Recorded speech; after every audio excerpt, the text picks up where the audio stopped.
bawa motor kita hari ini dari apa? Berdua aja sama suami. Masa dari awal sampai akhir 7 jam nggak?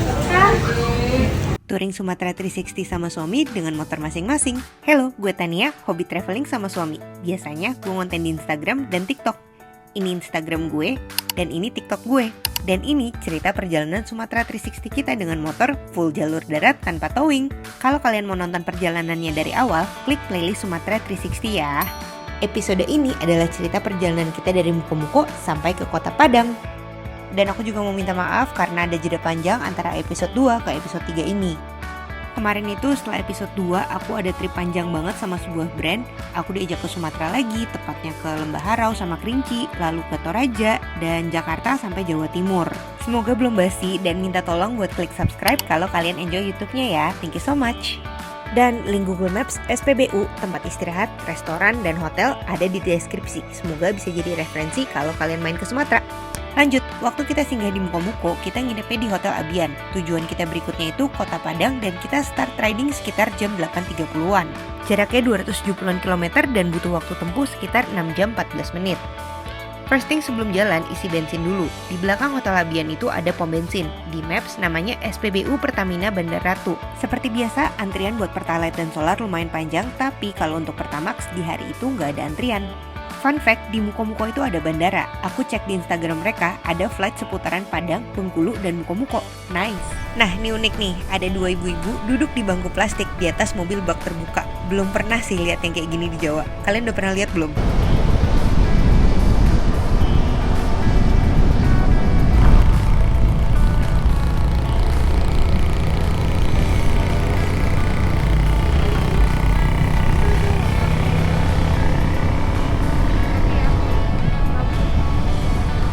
Di jam 10.30 kita ngeres pertama kalinya karena udah riding selama 2 jam. Kita ngeres di kedai bakso Winda di daerah Indrapura. Pertama kalinya cobain teh talua ya di sini, dan menurutku ini paling enak setelah coba-coba di tempat lain di Sumatera. Cobain.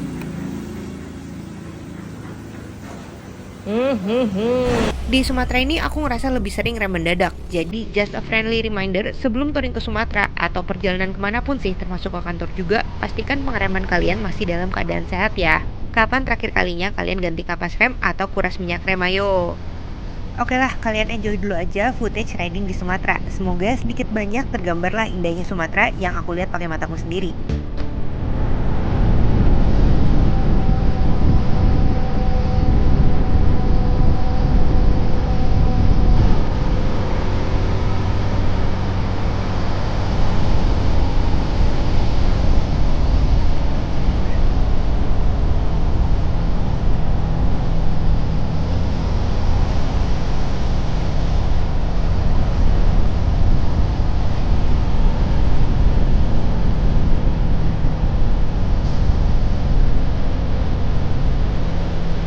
By the way, lihat deh, ini tuh angkot, bukan odong-odong. Beda banget ya sama di Pulau Jawa. Terbuka, bangkunya rapih, dan ada lukisan yang gitu beda-beda di tiap angkotnya. Keren banget.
Kan, rem mendadak lagi. Ada sapi melipir ke jalan. Hal yang biasa banget di Pulau Sumatera, especially di area Sumatera Barat. Sapi atau kambing nyebrang. Kita sebagai rider yang datangnya dari Pulau Jawa, yang nggak terbiasa dengan kayak gini-gini, harus lebih extra aware ya sama sapi atau kambing nyebrang di sini. Rest kedua sekitar jam 12.30 di Alfamart. Iya, Alfamart, bukan Alfamart. Mulai dari Muko udah nggak ada tuh Indomaret dan Alfamart. Tapi tenang aja, toiletnya bersih, produknya juga lumayan lengkap, aman aja. Biasanya kalau istirahat kita bisa ngabisin waktu 20-30 menit. Kalau makan siang bisa 1-1,5 jam.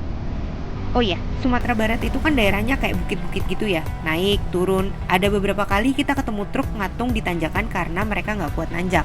Nah, kalau ketemu situasi seperti itu, briefing dari suamiku adalah jangan berhenti di belakang truk yang nyangkut karena kita nggak tahu kapan truk itu bakal ngebledus ke belakang. Jadi harus ambil ancang-ancang dan udah ngeplan mau masuk ke kiri atau ke kanan. Tapi pokoknya jalan terus buat ngelewatin truknya. Jam 1:30 siang kita nyampe di daerah Sungai Talang yang pemandangannya itu ke arah Mandeh. Sisa 1,5 jam lagi ke Kota Padang. Kali ini kita nggak explore Mandeh, so Mandeh jadi salah satu destinasi yang pengen kita pergiin kalau ada kesempatan buat main ke Sumatera lagi.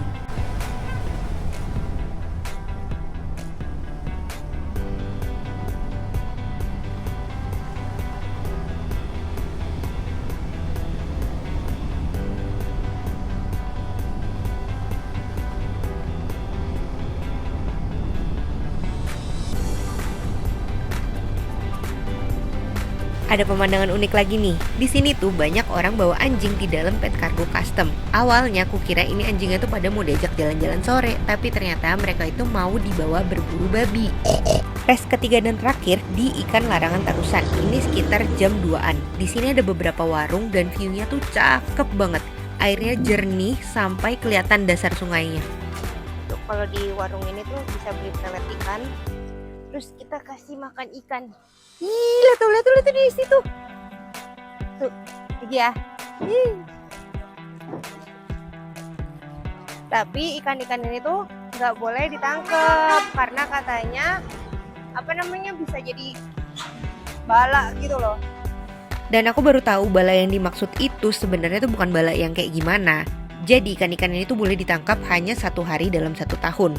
Jadi larangan itu supaya melestarikan ikan-ikan di situ. Good banget sih kata aku. Di warung-warung ini tuh menunya ya macam mie goreng, nasi goreng, indomie. Kita pesen indomie goreng khas Padang. Pertama kali nih aku cobain. Ada acar bawang merahnya, tomat, enak deh. Cuman ya lumayan pedas. Jadi buat kalian yang lidahnya kurang bisa pedas, gila pedas banget. Kayaknya bakal agak sedikit kaget, tapi lama-lama akan terbiasa kok. Ayo lanjut jalan-jalan lagi. Jam 3:30 sore udah masuk ke Kabupaten Pesisir Selatan. Nah, di jalan menuju Kota Padang, kita lihat ada Transum berupa bus warna biru. Mirip banget kan sama Transjakarta? Yang ini sih trayeknya pusat kota ke Bungus Teluk Kabung.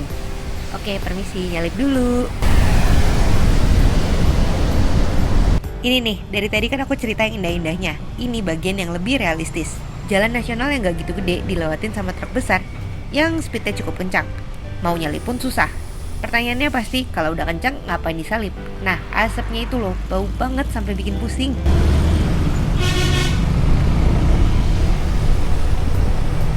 Akhirnya isi bensin untuk pertama kalinya. Ini jam 4 sore di SPBU Padang Mata Air.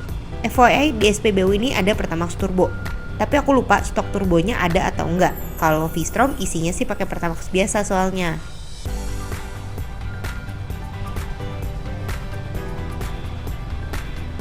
Masuk ke Kota Padang, aku notice sesuatu yang again unik. Karangan bunga di sini tuh beda banget sama di Jakarta. Kata temanku yang adalah florist di Bukit Tinggi, ini tuh khas Sumatera Barat. Di jam 4:20 kita udah masuk ke Kota Padang. Sebelum check-in ke hotel, kita mau makan dulu di Lamun Ombak. Letaknya di Jalan Katip Sulaiman. Kayaknya ini tuh sama kayak Tamrin kalau di Jakarta deh. Dan ini dia penampakan Kota Padang, modern dan bersih. Nah, kalian lihat yang di kanan yang kayak rumah gadang itu gedung Bank Indonesia. Keren ya?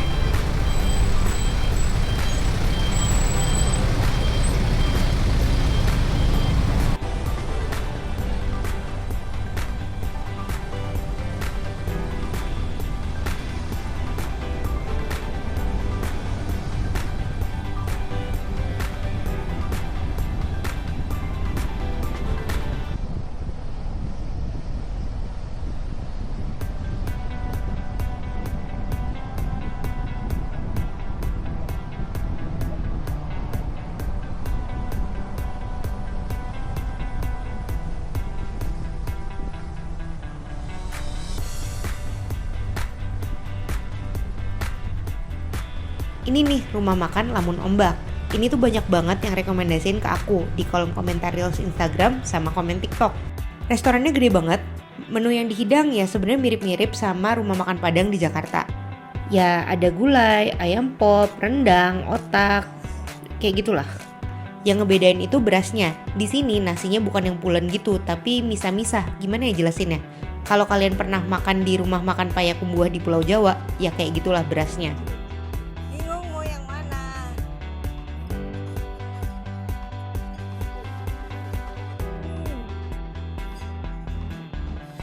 Kelar makan kita check-in ke hotel, nginepnya di Wis Prime Khatib Sulaiman. Waktu itu kita dapat di harga 1,1 juta untuk 2 malam. Kamarnya emang gak gitu luas, tapi gak apa-apa, yang penting bersih. Istirahat and then malamnya makan sate danguang-danguang di Simpang Kinol. Jangan lupa pesan kue teo goreng dari bapak yang jualan di lapak ini juga. Surprisingly enak banget. Hari kedua di Kota Padang, selamat pagi. Breakfast dulu di hotel, agak kaget sih karena breakfastnya tuh meriah untuk hotel bintang 3. Tempat breakfastnya si Wis Prime Khatib Sulaiman ini tuh di rooftop, pemandangannya Kota Padang. On demand deh cantiknya. Di hari kedua tujuan kita adalah explore kuliner Padang.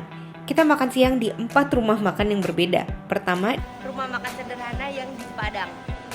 Tuh lihat sayurnya. karena udah tahu bakal explore, kita nggak makan nasi, cuma lauknya aja. Yang stand out dari RM sederhana itu ayam cabai hijaunya, must try. Lanjut ke rumah makan kedua, namanya Pagi Sore. Ini beda sama Pagi Sore yang di Jakarta ya, dan ini juga bukan pusatnya, totally berbeda.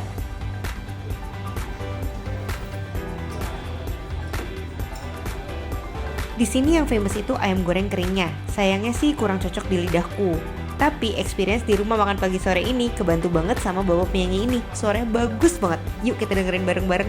I never knew, and I sing it to myself.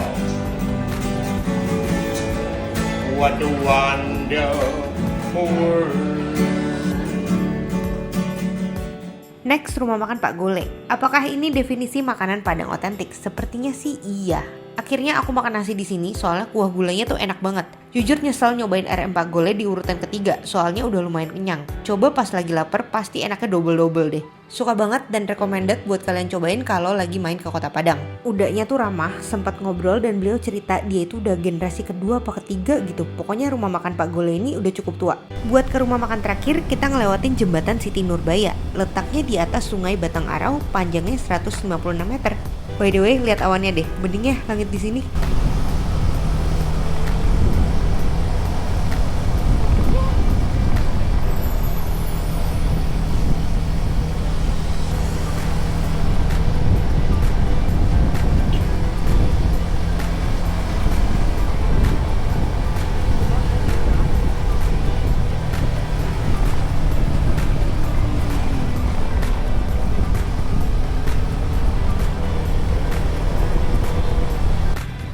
Nemu toko tukang cetak foto agak dark ya.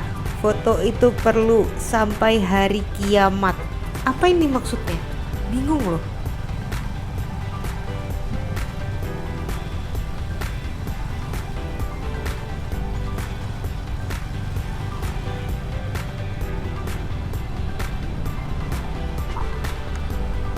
Oke, ini dia rumah makan keempat hari ini, Rendang Rajo-Rajo. Ini udah jam 2-an, jatuhnya lebih ke makan sore kali ya. Di sini tuh rendangnya dimasak di depan, sebelum pintu masuk rumah makannya. Prosesnya bisa dilihat sama semua orang. Ini udahnya lagi ngaduk, lalu dia nawarin aku buat coba ngaduk. Ini baru santannya doang aja udah berat banget. Dan ternyata prosesnya lama untuk bikin bumbu rendangnya.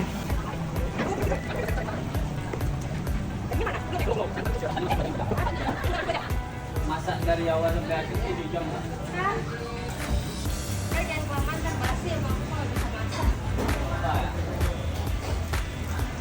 Anyways, di rendang Rajo-Rajo ini, rendang dagingnya tuh lembut banget.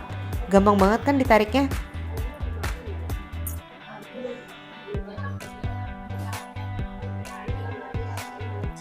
Dan selain rendang daging, ada macam-macam rendang lain kayak rendang kerang, rendang ikan. Pokoknya segala macam rendang deh.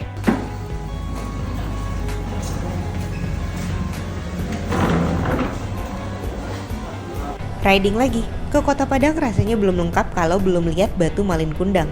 Jadi setelah rendang rajo-rajo, kita riding ke Air Manis. Jalan ke sananya tuh mulus, cakep, hijau banget. Enjoy!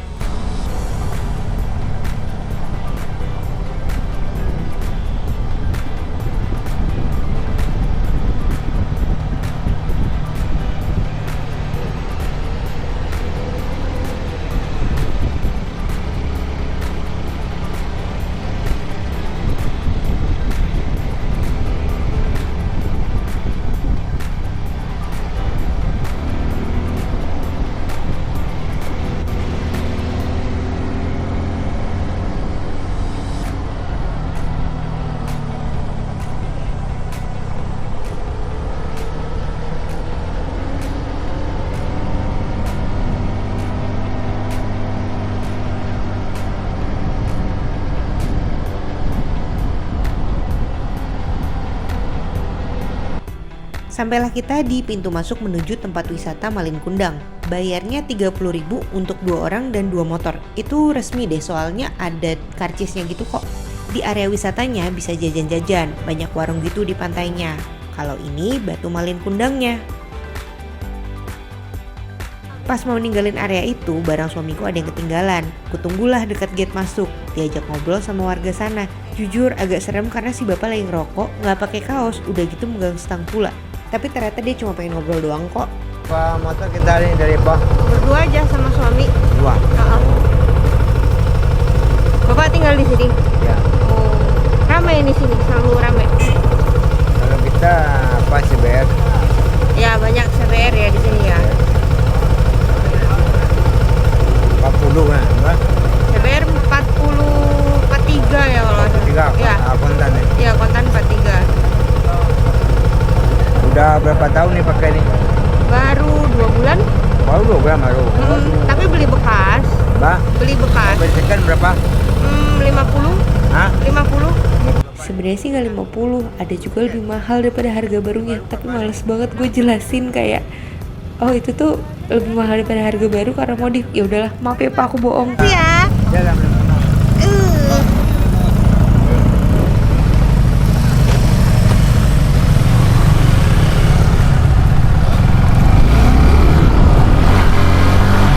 Mari kita kembali ke hotel buat istirahat karena hari esoknya kita bakal riding ke Bukit Tinggi. Di hari ketiga dan terakhir di Kota Padang, kita breakfast dulu sebelum riding. Begitulah cerita kita explore Padang dengan waktu yang sangat amat singkat. Pada saat video ini diedit, daerah Sumbar sedang recovery dari banjir yang terjadi di bulan November 2025. Mari kita doakan agar warga Sumatera yang terdampak banjir bisa segera pulih, dipersatukan kembali dengan keluarga, dan bagi yang kehilangan anggota keluarga semoga diberikan kekuatan untuk melalui masa berduka. Jika kita tidak memiliki keahlian untuk berkontribusi dalam pemulihan pasca banjir, ayo kita bantu dengan doa dan jika ada rezeki lebih, berdonasi. Sampai ketemu di episode selanjutnya. Thank you so much udah luangin waktu untuk nonton YouTubeku. Semoga kalian terhibur dan waktu kalian gak kebuang sia-sia. Kalau kalian enjoy, please klik subscribe ya. Karena di next episode aku akan cerita perjalanan dari Padang ke Bukit Tinggi melalui Siti Nyolawik dan Kelok 9.